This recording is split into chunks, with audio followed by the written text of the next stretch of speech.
Good afternoon. Good afternoon. Oh my goodness, I'm a minute late for the first time. Yes, I am. Well, that makes sense with Saturn stationing direct. Hi, Daydream Simon. Welcome, welcome. Or Daydre Simon. Hey, Patty. Hi, Clarissa. So good to see you.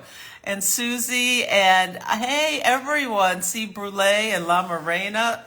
So nice to see everyone. Hi, Kimberly.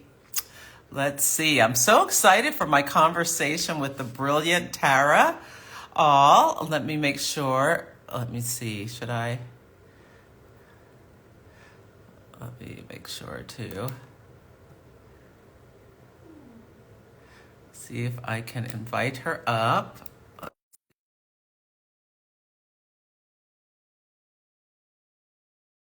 There she is. Okay.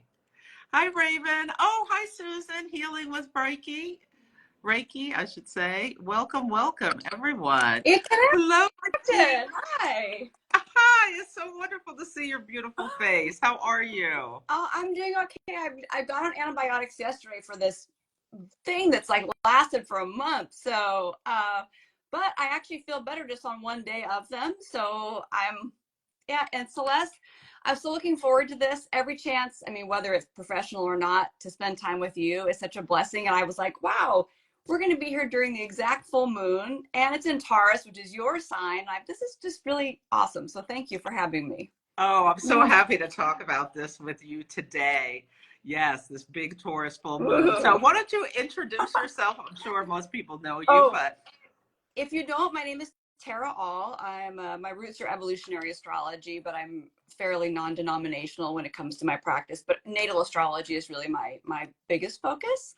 And Celeste knows this, and some of you do too, that I'm very passionate about the practice living planets first. And so it's an experiential technique that I love that really gets me deeper into the archetypes. So, but I write and I teach and I speak and then do a lot of human stuff. So yeah, I love how you weave in all the mm. different like tarot and astrology and everything. And okay, so last time we talked, you were living Pluto first, and I was living Jupiter first. Yes. And now, what planet are you living first for I this am year? now doing the sun. So there's my little, yes. But Celeste, you and I chatted about this a little bit. And during my Pluto first year was intense. And I will say that Pluto was opposing my sun the same time. Mm. So, that, but I had spent 6.5 years working for a very large metaphysical company as a resident astrologer and lead writer. And during Pluto first, that had a very tumultuous ending. And now, for the first time in like 13 years, I'm finally 100% full time with my own practice. So it's so Pluto, right? That sense of sovereignty. So it's scary, but it's awesome. Yeah. Exactly. Yes. Yeah. So, are there any other things of wisdom that you can share Oh, about walking through the valley with Pluto and what you yeah. learned? And which actually is quite applicable to Pluto moving into Aquarius too, just thinking about changes and movement of that energy. But the biggest thing for me, someone once said in astrology years ago that with the other planets, there's almost always a strategy, but that Pluto is conditions for surrender, meaning something has to be fully given up. And it was interesting because I actually had planned to leave that job, but not as soon as it happened. That was actually not, at least not in my conscious knowing of what was going to happen. And so I think when you're choosing Pluto first or having a Pluto transit or in strong Pluto energy, really being honest with what's really working and supporting and what really is kind of holding you at kind of the deepest soul level of yourself is huge. And to know that likely things will be stripped away or likely things will be kind of leveled down so that you can really see that. So yeah, so surrender I would say is big. Oh yeah, because you can't work with Pluto energy without coming out. And I don't want to say different in the sense that you're not who you are, but there is a rebirth that happens. And so whether it's mentally, physically, emotionally, spiritually, you're not coming out on the other side the way you felt about yourself before. And I can absolutely say that there are things about me, not just that I'm full-time in my private practice, but things about me that I hardly recognize now from before that time. Yeah. Mm. What about Jupiter though, for you? Oh, Jupiter was wonderful in a lot of ways, but I really learned about the excesses of Jupiter, living Jupiter first. And as a Taurus sun and Saturn on my sun and South Node in Virgo, how overwork can be like, because it was a beautiful year where there was a lot of Yeah. opportunity that came to me. I like from January of last year to, I mean, it just, Yeah. now I'm a board member for OPA. Yes. I'm like teaching for Kepler College. I mean, I did It's not so see fitting. these things coming. And it's like all this abundance, Yeah. but now I'm living Saturn first. I'm in a Saturn year where I've really got to be more, Yeah. more introspective and careful about what I agree to, because I mean, I'm exhausted. Celeste, I so feel you. I was reading back in my journal from when I was doing Jupiter first, and one of my big statements was similar to yours. I was like, oh, I'm 2 lectures at Norwalk and I'm teaching. And then down a few months later, I was like, and I'm going to have to back out of some of these things because I literally can't handle them. So it is wild that way. But isn't it funny how just that intention of just kind of aligning with that part of yourself in life, it's amazing how those doors kind of fly open for that, for that whole sort of realm. And I mean, 9 years into it, I think is how long I've been doing planets first. And this will be the last one. I hadn't done the sun. Isn't that funny? I saved it all the way to the end. Ooh. It's interesting. Yeah. I mean, that'd be a whole longer conversation, but, I'm now thinking of adding Chiron. I haven't played around with that too much, but so I might add that in there next year. Oh, someone's saying, how do you live a planet first? Yeah, please. Yeah. So actually, it can be as easy or as technical as you want. And what I mean by this is it really, like when I'm doing workshops or teaching on this, I'll say, just feel into your body, close your eyes, imagine the solar system in the sky, but also in you. And just feel if there is a planet, planets can represent each one a part of you that kind of wants to take the lead, right? Because I think of it like a focalizing crystal. So if I'm choosing sun first now, what would the sun part of me think right now in this particular conversation? Does it have room to come out? Does it have room to shine? Which is different, for example, than Saturn. Saturn might be, okay, are we getting down to work? Are we getting results? You know, are things kind of contained? And is there someone in charge here? Neptune might be more, hey, is it just free flow? Like, I don't want rules or chains. Let me just sort of roll with things. So you really can just choose. And for me, it's all intention, right? I ask in myself and in life, like for example, this year, I want more sun first. I want to live more like the sun. I want to learn more about the sun in me, the sun in Celeste, the sun in everybody, right? I want to feel it. Now, if you want to get technical, you actually run a chart where it rotates your chart till that planet is on your ascendant. And what that will do, yeah, it's quite awesome. You can tell I get all like, woo, I get so excited about it. I'm such a dork about astrology and I love that. But if you rotate that planet to the ascendant, so nothing changes in the sense of like all your planets are still in the same signs, the same aspects, but they're in different places. And so I imagine that it's kind of like shuffling yourself around. So like, what would it feel like, for example, if you natally have Venus in the 6th house, but you choose a planet first that moves it to the 9th house, right? Oh, it's now in a new space. So it's almost like everything reorients. And of course, there's no geocentric moment, right? This is not like a technical thing, but in most programs, I know in Astro Gold, Solar Fire, there may be others, right? When you choose the house system, like Placidus or Porphyry, there actually is a drop down for like Sun on the 1st, Venus on the 1st, and it will just rotate your chart. And then, it's like, wow. But it's interesting how even like I was thinking about this just recently, aspects in my own chart, because I have a Pluto Venus square, for example. But I'm Aries rising Mars ruled chart. So normally my orientation towards that Pluto Venus square is through that lens. But when I lived Venus first for a year, I got to tell you, I felt way more uncomfortable about that Venus Pluto square. It was through the lens or through the experience of Venus, things were more uncomfortable, and I didn't want to be uncomfortable, and conflict didn't feel very good, and I didn't want to just get direct, right? Even my clothes felt too tight and uncomfortable. It was like, this is just too much intensity. So yeah. And what is your sun sign again? You're Cancer. Yeah, and you're Cancer moon, right? I'm Cancer rising. Oh, rising, right? Yes, right. Yeah. So have you learned anything from living your sun first that you want to share? Yeah, I'm not fully formulated on that, but for me, it's like letting, I have a note somewhere. I wish I had it in front of me, but there's something about just letting your essence move. Like that's what's coming to me more than anything, because the sun really does represent our sense of purpose, but also it's like that sort of core energy, spirit, or essence. And so I've been really feeling into like, does it have room to move? Like vitality, I think I'm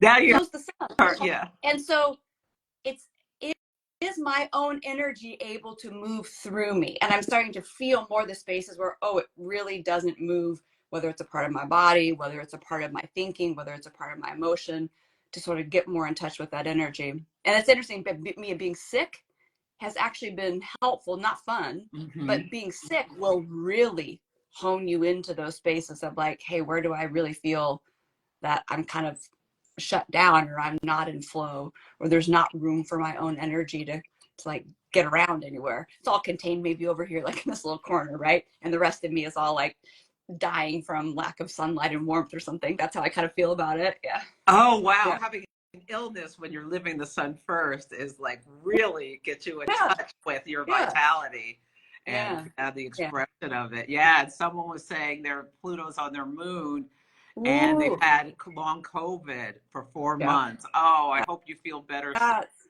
oof. That's really, really tough. And yeah, Holly, I'm a fellow Deborah Silverman grad as well. Yes, yes. Um, So, oh, one thing, are you speaking at NORWAC not this this year. year? Not this Not year. not Yeah. this year coming up. Are you going to go or you don't know I yet? haven't decided yet.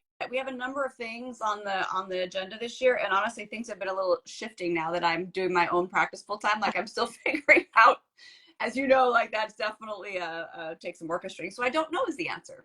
Yeah, Oh, okay. yeah, Okay. Yeah. Oh, I'm speaking yeah, and people, I know there was an announcement today. It's yes, 75% sold out. So people watching, if you want to go to yeah, NORWAC, go to norwac.net. Make sure you register so that you can attend the conference. And yeah. yeah, so let's talk about this full moon. Oh, yeah. Now, one of the biggest things is that let's talk about Saturn Okay. first. Like Saturn in Yeah, Pisces is yeah. stationing direct. Yeah. I started taking notes, and then I have stuff all over the place. So I just like, okay, let's just stop and have the conversation. But one of the things, this is a personal share. This morning, I wasn't thinking that Saturn just moved or turned direct this morning, but I got up this morning, and we both are friends with Clarissa Dolphin, and she and I are on the phone together, and we're chatting, and we're like, we have a YouTube show called The Crab House, right? We got to get going, and we started talking all these plans like for over an hour, and then I looked down and I was like, oh my god. I'm like, of course we're doing this now. I was like, literally Saturn just turned direct. So that's an example of sometimes what happens, with Saturn direct. It's like those things you've been thinking about or sitting on, all of a sudden it's like go time, right? It's like, so like kind of kick in the rear to move it forward. So yeah. I love that. So it just naturally flows that all of a sudden you're thinking Yeah. about the Yeah. structure and yeah, the structure Yeah. of how you want to Yeah. align the crab house. Yeah. And I love the crab house. I love watching the two of you cancers talk about like seeing it through that lens is always such a joy for people, for me as a cancer rising to Yeah. see people who embody that. But Yeah. yeah, it's like hopefully people will be feeling like Yeah. and especially if you've been kind of worrying or fearful or all these things as Saturn was slowing down to go direct, now that energy should start to lighten up and then feel like, okay, Yeah. this limitation is here, but I still can do this, this, and this, or I can go around this obstacle by doing X, Y, and Z, and all of that kind of stuff. Yeah.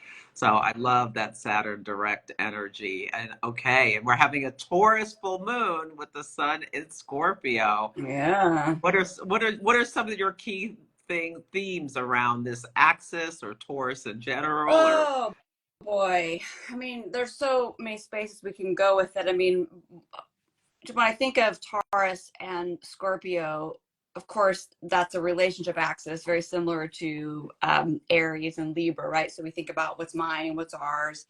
And I think it's Christopher Renstrom who says that with Scorpio and Taurus, it can be the haves and the have-nots, right? And so then the things that we hold on to, which can be very Taurian, Scorpio, sometimes the sense of lack, what we don't have and what we'll go to try to have it.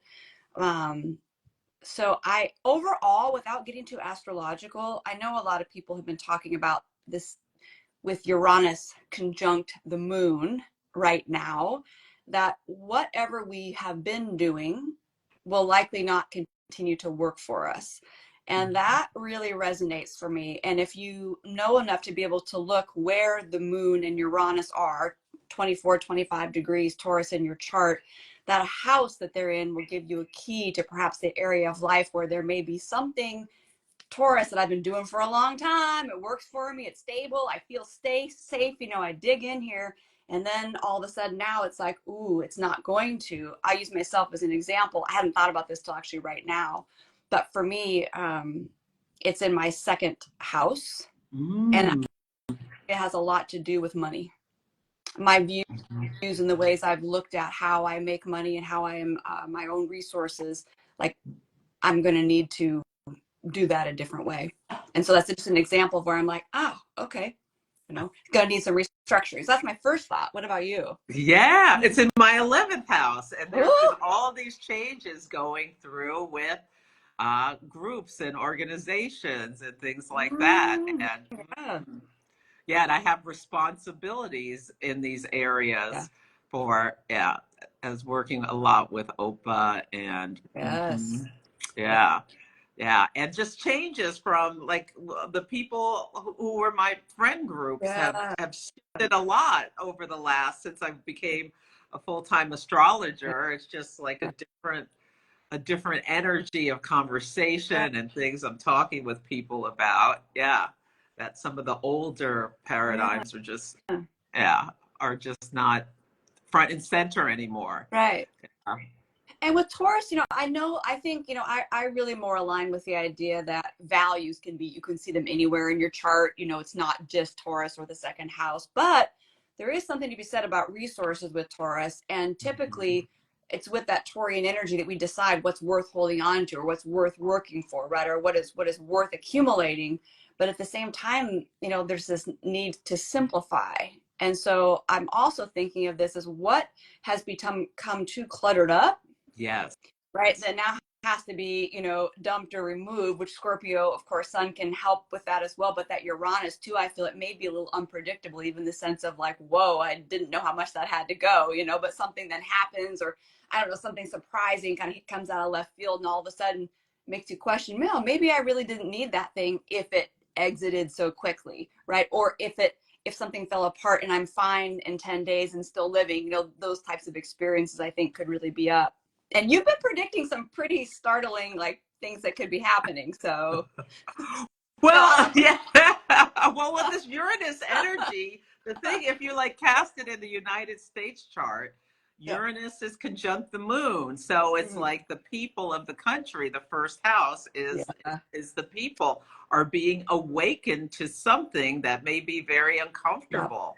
And we're seeing this with the new administration and all of these new people that are coming in that are like, what? There's a news host who's going to lead the Department of Defense, who's not a general or any kind of higher level. Or, you know, like the guy who's accused of inappropriate sexual things and ethics problems is now the head of the Department of Justice. It's like, what is going on? It's very Uranian and it feels a little destabilizing. So that's one way we're seeing it on the world stage. And then also seeing it with events like the climate change. It like brings Uranus and Taurus, radical change going on in the Earth, and with the Jupiter-Uranus conjunction in June. Oh no, it was April. It's like escalating, and like was like a dust storm in Central California and India and Pakistan. You can't even see the Taj Mahal. So there's all these storms, like literal and internal, are going on for, I think, a lot of people, especially if you have something around 24 to 25. And which is my Moon Mars conjunction in Leo. So that's been so you're really feeling it. I really am. I'm like, that is no joke. I am like going through my Chiron return. I was like, I'm a hot mess, but I'm still showing up to life. Because sometimes what are you going to do? You know, one of the things, it's not full moon, but it's Saturn. As I made a note here, I think with Saturn in Pisces, and by the way, it actually is, oh, no, it's not. We have the full moon is trine Pluto, maybe a little wide, and sextile Neptune. So we do have a little bit of other energies coming in here that are at play. But with the Saturn in Pisces, what I was going to say is, how can you secure your joy in some way, in something that's real? And I know for me, like, you know, I love to draw and create art. And I've been doing a lot more of that lately, just little things, just because I can feel that ground me and kind of hold me in a place that, that is true. It sounds interesting to say it, but Pisces, you know, traditionally ruled by Jupiter, has a lot to do with truth. What's actually true? Because today, I mean, so many things we don't know. Is this real? Is that real? Yeah. What is something that you actually know is, and how can you find, you know, a kind of a safe, secure place in that? I think is really important. And if I might say one more thing, I found these really cool notes. It was maybe even a year ago. I don't know how long ago it was, but I was doing some live with other astrologers, and Michael Bartlett said the sweetest thing. He said that Saturn in Pisces is like how sea otters wrap themselves in seaweed. Have you heard this? Yeah. No. So listen, I love Michael Bartlett. Yeah, I know, me too. Yeah. So yes, and Astro Michael, right? If he's on Instagram, but yeah. So he said this. Maybe it was back when Saturn was going to move into Pisces. I can't remember exactly, but I was relooking this up. So why do sea otters wrap themselves in seaweed? To keep from drifting apart from each other. They form like a raft-like shape with it. And also as an anchor to not float away in the ocean. How Saturn in Pisces is that? And also an anchor while they sleep, because they sleep close to the surface, right? So they need to kind of be held. And also the mothers swaddle their pups in seaweed blankets to keep them safe and secure while they go off and hunt and do what they need to do. And so it made me feel like I came back to it and I was just smiling. I was like, so how do we do that for ourselves and for each other? Because that's such a beautiful illustration, I feel like, of what we need. You know, you were asking me before this live, we're going to talk about how to deal with all the Uranian energy. That's one of the ways. What is your seaweed for your otter? You know, like, I mean, yes. What does that look like? Yeah.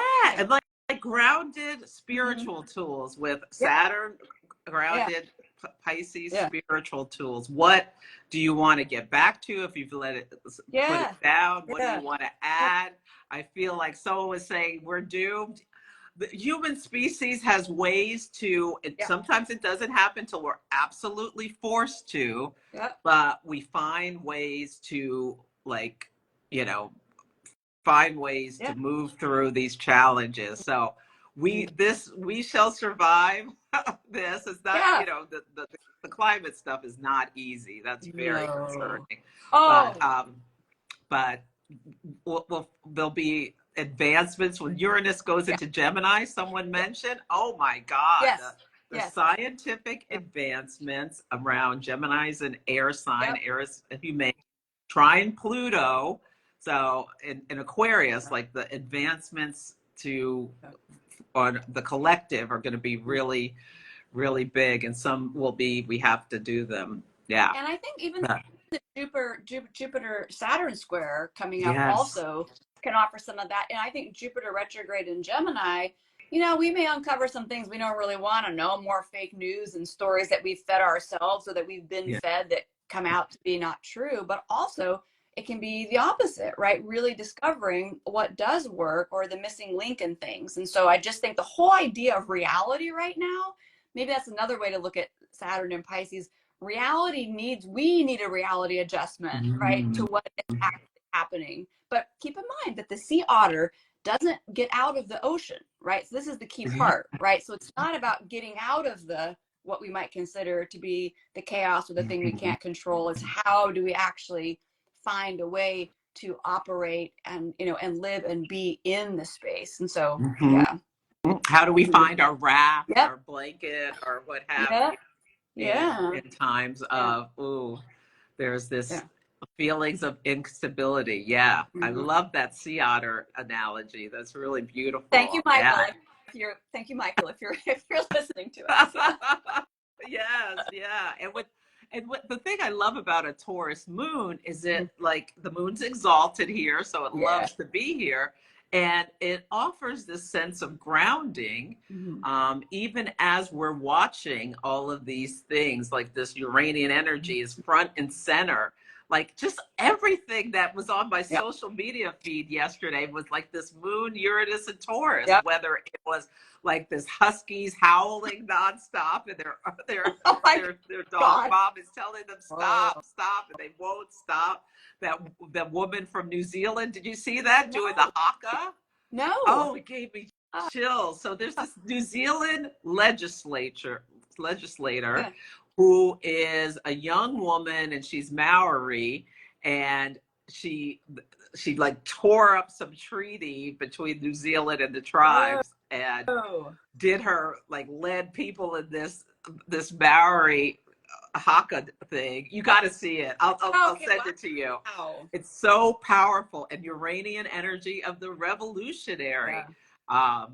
Yeah, I thought, and with the full moon conjunct Algol, she was some like the head guy in charge was all annoyed and what have you, but Ooh. she was like would not be subservient, and they were making a statement about what's going on in their country. Yeah, yeah, it was really chill. It was like chilling in a good way, Mhm. but that like huge energy. I think we Yeah. forget sometimes that while Taurus can be, I mean, you know better than me, while Taurus can be, comfort seeking and, kind of want pleasure and can sometimes be, uh, like to simplify things. The thing is that, when it push comes to shove, good luck. I mean, like there is no, I mean, I have not experienced any other energy that is more, I mean, determined and strong. And my gosh, the constitution of Taurus, I just mean like it can like really withstand and do a lot. And so I'm imagining all that energy, if oftentimes it's would rather kind of hunker down, you put Uranus in there and all of a sudden that becomes this huge mass of strength that is actually super energized to move out. I mean, that's Mm-hmm. just it is like you're right, super unpredictable, but also super exciting if there are things that you've been knowing you kind of need a little help, I don't know, shaking up or letting go of. This is really useful energy. Yes, and yeah, Uranus. As soon as Uranus went into Taurus, and I can speak to being a Taurus of really liking the Yeah. stability, the comfort, all of that stuff. But then when Uranus went into Taurus back in 2018, all of a sudden it was like, these things, my old corporate job, Mm-hmm. it was just like, this is not enough for me. This is not what I want for my life. Just doing this routine, rote, Yeah. predictable thing in order to be safe and secure. And yeah, I just saw a different way. That's what Uranus can Yep. awaken us to, a different way of being where we don't really know exactly where we're going, but we take the risk. No risk, no reward. Yep. So that's how I That's try to right.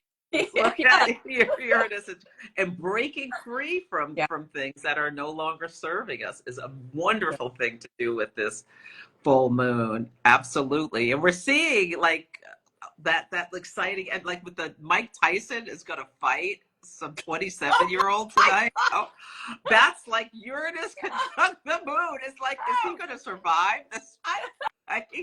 But oh with my God, Saturn for real, direct, here's the old man is not gonna go down easy. I no. feel like.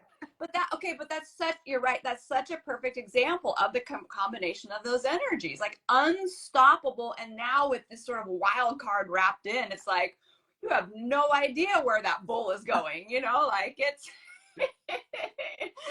like in full buck mode nonstop. Yeah. It There's no is, and when Mike, they were doing a weigh-in, and Mike Tyson just slapped this guy who he's gonna oh, fight. It was just like it was so Uranian. It oh came out of yeah. nowhere.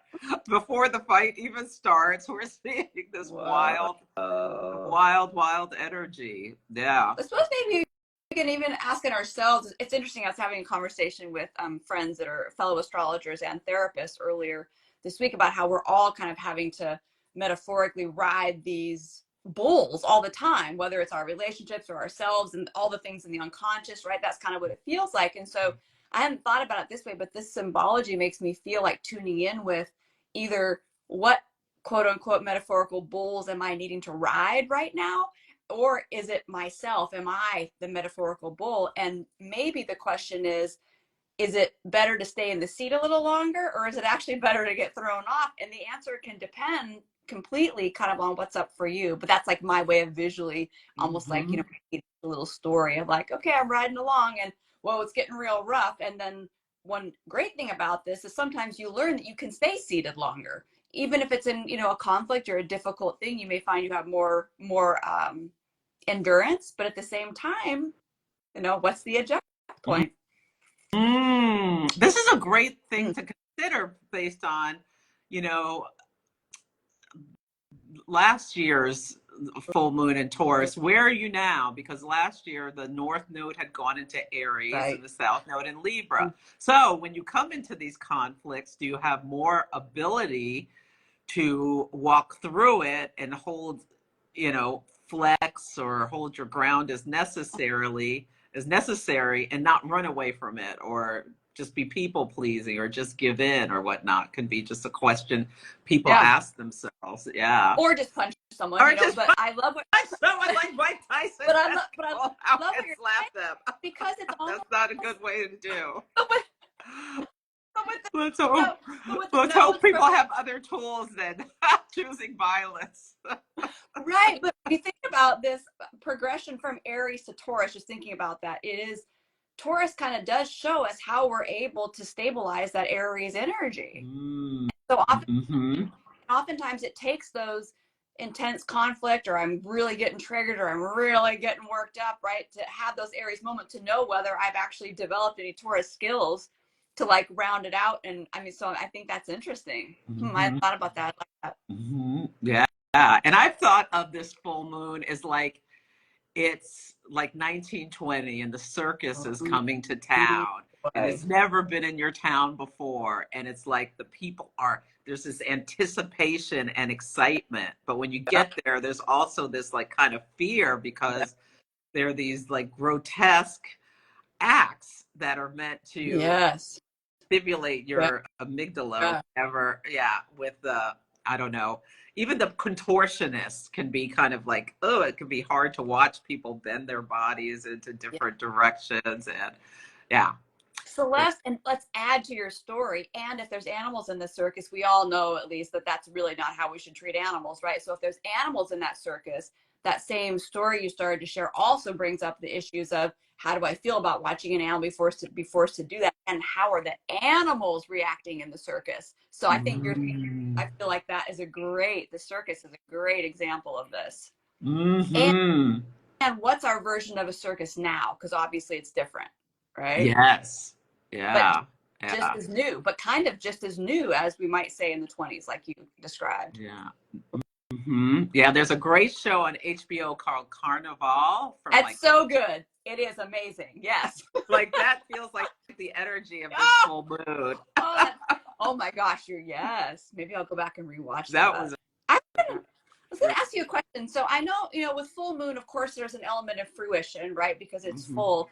But it's also just the peak halfway through the cycle. And I was curious to hear your take. You know, oftentimes people feel like, oh, it almost feels like it's over. And I'm like, no, it's only halfway over. So I wondered kind of what your perspective on that was. And I wanted to kind of offer to everyone here and remind myself that full moon doesn't mean, oh, I'm done. Full moon really means I'm now getting awareness of what is here. And now I have another half of the cycle, at least metaphorically, to actually work with what is actually full. So this is such a great example. So at the new moon, something is seated. And for the United States, there was an election very close to the new moon. And now as we're to the full moon, there's this, like, we're coming to the awareness of what is coming next. I mean, there are all these people who have been appointed who, you know, even members of the Trump's party, they're like, they're not appropriate. So it's bringing us to this awareness of what is coming soon. And like, if you're in that like group, you'll be going back. Okay, we're going to have to deal with how are we going to address this, and this. And for the next 2 weeks, be coming up with a strategy, talking to some of the people that are close to them, making they're going to be phone calls. You better accept this person or else. There's going to be all of this kind of stuff being disseminated, because after the full moon is the disseminating moon. Yep. And a week from now, there's going to be like a psychological integration of what came before it. Like, this is where we started. We had the culmination where we're really seeing like where we are now, like how are we going to deal with this going forward, and then start to emotionally integrate it for the last week before we start the next cycle. Yeah. Is how I look at it. Yeah. It's growth and decay. I know we're both really into the moon, so it's fun to talk about it. But the last quarter, right, or the waning half moon, if you will, we sometimes call that crisis in consciousness. So to your point, oftentimes there can be like, oh, we thought we knew what we were dealing with, but all of a sudden we see something different, or we see it in a new light. So that can be also very kind of unsettling nervous system energy, if you will. So we'll see. Yeah, and this is really a great, because one of the things at the new moon, it was Mars in Cancer at the 29th degree, opposite Pluto in Capricorn. And so there is all this energy around, well, in the United States, like conflict amongst, this national, the family, the bigger family being in competition or conflict. But because of values, Taurus, a lot of people are kind of breaking ties, or like, I'm not coming to Thanksgiving. There was some guy on TV whose mother told him there wasn't a place for him. Better to get together at another time, because he's very outspoken and not aligned with most of their family's values. So yeah, and Thanksgiving is going to be during Mercury retrograde. So it's like good to be becoming aware of how your values are not aligned or are aligned, and making choices like, am I going to let Uncle Dick get under my skin and spar with this person, or am I just going to accept these are the people who they are? And when am I going to say, I'm not coming, I'll see you next year, it's just too soon, or something like these are the kind of things going into people's minds and making decisions about what they want to do next. And with Mercury retrograde, you were going, but now you're not, is like a lot. And Sagittarius, maybe a long distance kind of thing. Yeah. There's a lot, and Mars is still opposing Pluto. It's just moved now into Leo, which makes me think, well, what an interesting little difference of flavor that is, right? Where it was Cancer before, and now it's Leo. Leo's a little more brash and a little more comfortable in saying, no, I don't want to hear anything you have to say. Cancer can be a little bit more, let's just say, maybe on the passive aggressive side, but maybe still keeping a little more, quiet or withdrawn. But with Leo, man, like it's more likely to be like, it's going to be on like Donkey Kong. I talked about mashed potatoes flying. It's the image I get for some people. They're just, it's just the booze is going to be flowing, the mashed potatoes flying, Celeste. Oh my goodness. Well, another thing I was thinking about because I know Saturn is I just feel like it's a strong, with it turning direct right now, and picking up its motion again. Do you know I don't remember, I was looking this up some time ago, but when AA, Alcoholics Anonymous, was founded, right, was during a time when Saturn was in Pisces, and many of you probably know this, but it's just interesting to think back to that, and then to think about the serenity prayer, right? I'm not trying to be, religious here at all, but literally what you just said at the Christmas table about deciding whether or not you're going to just accept it or you're going to like do something. That is the essence of the serenity prayer, right? Yeah. That idea of grant me the serenity to accept the things I cannot change, the courage to change the things I can, and the wisdom to know the difference. Isn't it interesting the times that we're in now and how maybe more applicable that is than ever? And I don't just mean just in the AA community, right? But for all of us. Mm-hmm. Yeah, I actually quit drinking in September. And Saturn and Pisces. I know so many people who have just stopped or Oh, reduced or what have you. yeah. So that makes total sense that Alcoholics Anonymous was created at that time. And the Yeah, Serenity Prayer is so it perfect. is. So it's so interesting. Well, we had the lunar eclipse in Pisces, and Mhm. I've started to like Bible verses has come in, like my podcast Yeah. this week, Psalms Wow. 20, 23rd Psalm.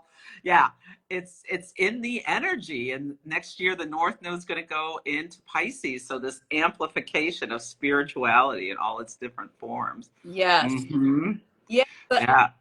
another though note I had on that, and I don't know even how much we want to like get into that, but one of the things that I had on my little list thinking about Saturn and Pisces, kind of the whole period of time, is this getting real about what quote unquote God really means, what that means for us, Mm-hmm. for each other, and this idea that they're um, Saturn with the boundaries and what are the boundaries around these kind of religious things that we deal with.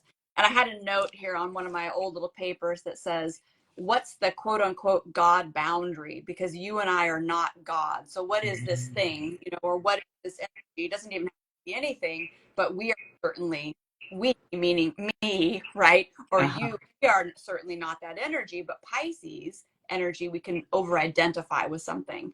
And so there may be this needing to really relook at the limits of religion. And my gosh, we already feel that everywhere right now. Mm. And yeah, that's going to be a big thing coming up next year. Yeah, a lot about religion and Mm-hmm. prayer back in schools and Ten Commandments Oh, on the walls and all of that kind of stuff is coming. yeah. Yeah, it's already here, but Yeah. it's going to be a lot of the talk. Yeah, a relationship with yeah, God figures or somebody telling you you're going to hell because of X, Yeah. Y, and Z Yeah. or uh, Yeah. it's like yeah. It's a big deal. Susan's in her Saturn return with Saturn and Pisces. Yeah. Oh, Yeah. That makes me think about, yeah, water needs a yeah. container. hmm Yeah. And Yeah. that's what we can use for Saturn and Pisces. Mhm. Protecting our peace is another theme. Oh, yeah.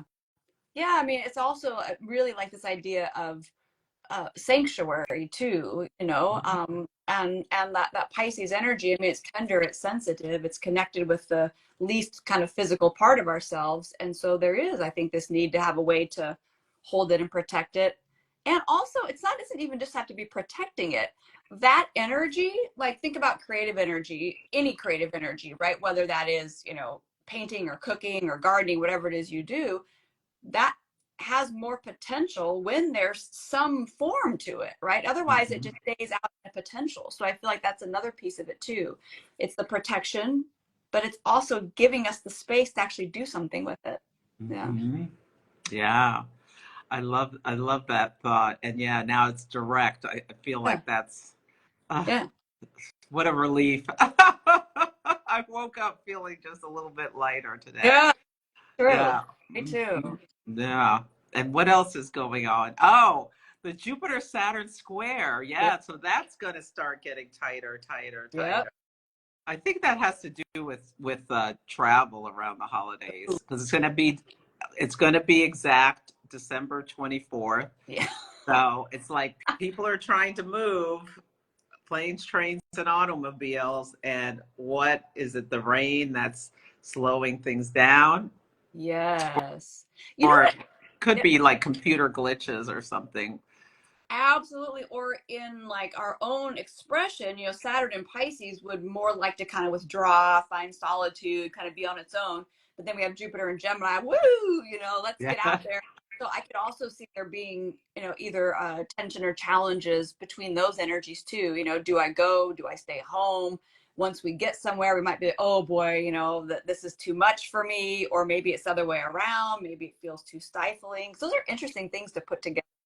Yeah. Yeah. One of my things I'm recommending for people, if you are traveling during the holidays, especially around Christmas time, take extra supplies Yep. like extra food or for your in your bag, or if you have kids, extra diapers or whatever, just in case there are delays with Mars retrograde. That's going to be wild. Yeah. The Yes. And Mars Mars Mercury retrograde in December. Oh my gosh. Oh, and we still have So, Chiron and Aries, so these yeah. ego, and nothing wrong with ego. We all need it, right? So when I say that, there's nothing negative coming from it, but that's a lot of energy around, healing, and how do I actually work with that and my needs versus what's good for everybody. And I'm just thinking that with Saturn in Pisces, a friend of mine, another astrologer, had said, as that transit moves on, how well we finish it in love has everything to do with how well we begin the big ego test that will come when Saturn is in Aries. And I think that Chiron in Aries right now, in part, is prepping us for, how to really be a healthy self, but not a self that is working against or at odds, a self that actually contributes to something more in a way that is actually meaningful. And I think a lot of us, like me, we're figuring out, especially, for those of us who the politics have not gone our way recently, I know I'm really rethinking, okay, like, where do my feet need to hit the ground? Like, what things do I need to do in my city so I'm more active and actually being a part of doing the things that are meaningful? And so I feel like this is part of it too. How do you become part of everybody instead of further causing, divides, which the stuff is set up to make it easy to create more divides. Mm-hmm. Mm-hmm. Yeah, I've been thinking about how, it didn't go my way. And in fact, I predicted, so now I've got all of this, like, reassessing. Well, totally. Yeah. where I went wrong and this and that. Um, yeah, but I love that, how you're talking about getting involved on the local community level as a way of you contributing to being the light rather than just being part of the division. I love that. La Morena's saying take the motel toilet paper. Oh my God. That was not what I was really thinking of about with your travels, but you might bring extra snacks and stuff just in case. It's not going to be, everybody's not going to be impacted, but if you are impacted by a big travel delay, you want to have some extra stuff that makes it easier for you. So sorry, Volcanique. Volcanique is like being not meaning to be a party pooper, just looking at the energy and seeing it's slow. Like it's not just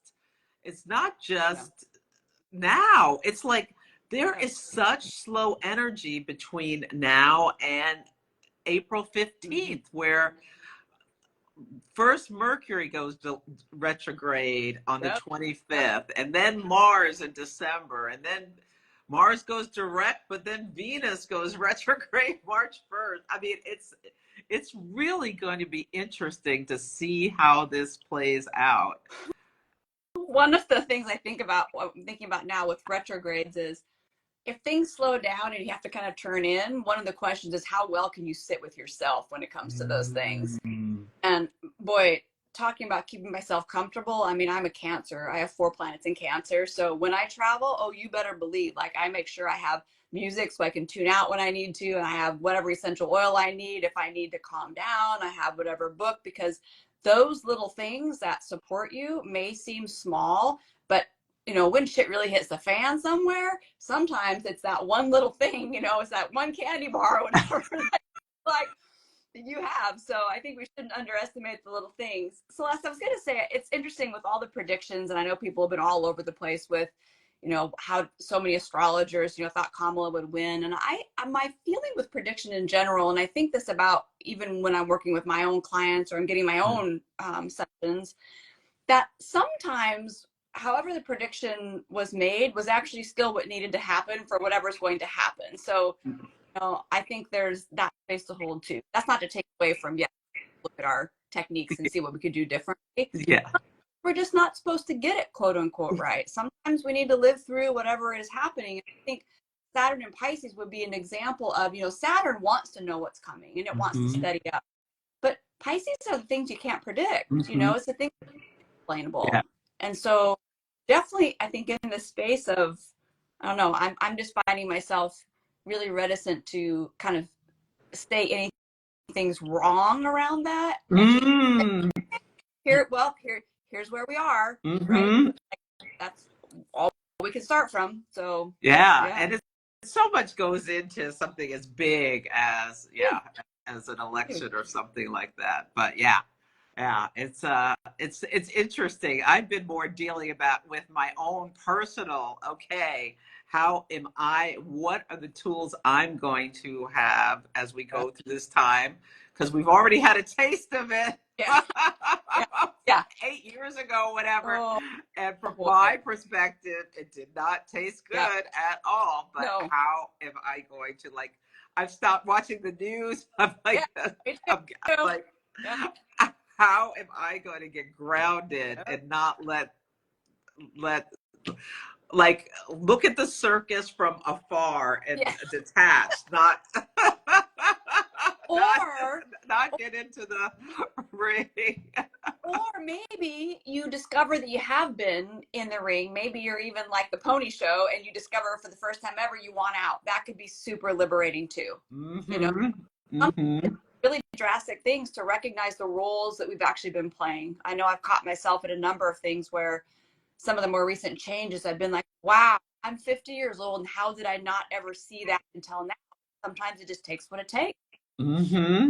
Mm-hmm. Mm-hmm. Yeah, So, absolutely. Yeah. And it's all preparation. I feel like all of these slow retrogrades yeah. between now in April are having us go inside and look at ourselves, how we communicate, Yeah. how we think, how we express our energy, how we relate to other people. This is the Mercury, Mars, and Venus retrogrades before this tremendous change comes in, where Saturn, Neptune, and Uranus are changing sides. Yeah. That's so big within 3 months next year between March and July. Is that 3 months? Oh, 5 months. Yeah. It's Still, I mean, still the same. But so then this gets me thinking, I've been saying this a lot. Okay, so what do I want? What do you want? Because getting clear on what you want helps you actually do that thing. If all you know right now are all the things that you hate and you don't like, I yeah. think you're in trouble.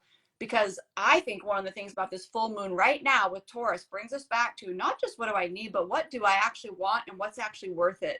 And when you put your energy into that, I'm not saying everything is perfect, but there is something kind of magical about how life just sort of, works with it. It's like you get in that space that's true to you and you hold to it and things recognize it. So I did a post recently where I was like, it's more important what you're for. I Mhm. remember The what you're I was against. like, Yes. a long time ago, I remember listening to some snippet of John Lennon talking about it. And I remember him going on about how all these things you're against. He's like, but what are you for? What are you really for? How can people see that? Like, is it obvious, for example? Can you tell what I'm for? Can people here tell what you're for? I think this is where we can be a little bit more active in if I really am for A, B, C, D, E, how does that actually live out in my life? And I think that's Mhm. another be really meaningful too. I Because love that. Yes. And the axis is, well, Taurus about our yeah, values, what we value, what we're for, what are our resources, the axis of pleasure, yeah, power, and resources. So, how are you going to bring more pleasure into your life? How you're not going to let anyone steal your joy. One of the things I said, I that's am right. not going to let that man steal my sunshine. No Yeah. way. So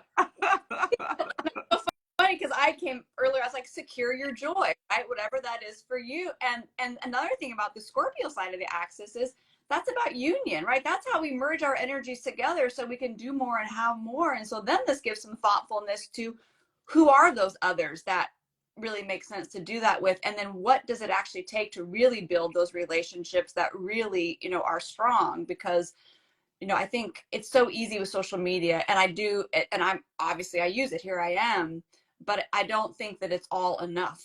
I think that there's more that we need to look at to have that real union, that real intimacy, that to me is Scorpio. Mm-hmm. And you get that from connecting in on real life. That's Yeah, why I always encourage people who are interested, yeah, go to an astrology yeah. conference. You meet, like, talk to people who are interested in the same topic as you in person and make these connections. And then when you go home, Yeah. stay connected. I mean, Yeah. that's a way to bring Mhm. it into reality. Yeah, how we stay connected, Holly. Yep. Absolutely. Yeah. Yeah, Yeah. absolutely. Yeah. Well, any other, I could talk to you for hours and No, hours, but I would love that. If we lived closer, I'd be for sure like, can you come over? But what city are you I'm in in? LA. So Okay. we're Are you both, near Burbank? yeah, that's actually the airport I fly out of. So not too far, Okay, probably I'll 30. text you afterwards. I'm going to be in Burbank Ah, doing a yeah. radio show. Maybe we can Wow, get I together. would love it. So the last thing I would say is that I did before we kind of started. I pulled a card for what do we all need to know for this full Mm. moon, and I got Wheel of Fortune, and this is what it looks like in this deck. Of course, Wheel of Fortune is Jupiter, like that's the Jupiter card. But in this deck, see how she's drawing that magical wheel of it's a magical wheel of protection, but also transportation, right? To open you up to the next thing. And so I think that in many ways when some things are really difficult and and I'm anyone who knows me knows that I'm not you should be with your feelings, right? The idea is not to get out of your pain or out of your suffering. We should feel what we feel, but at the same time, this card means like if you're willing to go for the ride a little bit, if you're willing to like open up to some opportunities or possibilities, that's almost always what the Wheel of Fortune leads to. But I always say, but you got to be available for it. So like for me, that means I can't expect I'm going to meet new people if I never get out of my house. Do you know what I mean? Like I need if I want to be quote unquote lucky, I've got to be where luck happens. So that's what I would offer with that. I Yeah. love it. I pulled a Lucky Days card last night. So that was so perfect. Yeah. Yes. Yeah, we're going to keep looking on the bright side and Yeah. see how no matter what outside circumstances are, there's energy for positivity, expansion, Yep. joy, all of Yep. these good things. Yes. Well, okay, Tara, this has been Yeah. fantastic Thank talking to you. you. Tell people how they can find you, anything you're doing right now you want people to know about. Oh, that's very sweet. So yeah, you can. Well, I'm here on Instagram under my name, Tara Aal, and my website's taraall.com. I'm teaching right now is what I'm getting prepared to teach some different things next year. But I do have, if anyone's interested in learning from the very beginning astrology, I have 5 spots left in my module 1 for next year. So if you're interested, you can check that out, or you can get up on my mailing list or find me on Instagram. Yeah. Wonderful. Well, thank you for sharing your wisdom with us. I will make you a collaborator if you want to put this on Yes. your wall as Yes. well. I'd love to. And yeah, take care. Thank you so Thank much, Tara. you. This was See you just soon. great. Bye. Bye. Thank you, everyone, for coming. Bye, everybody.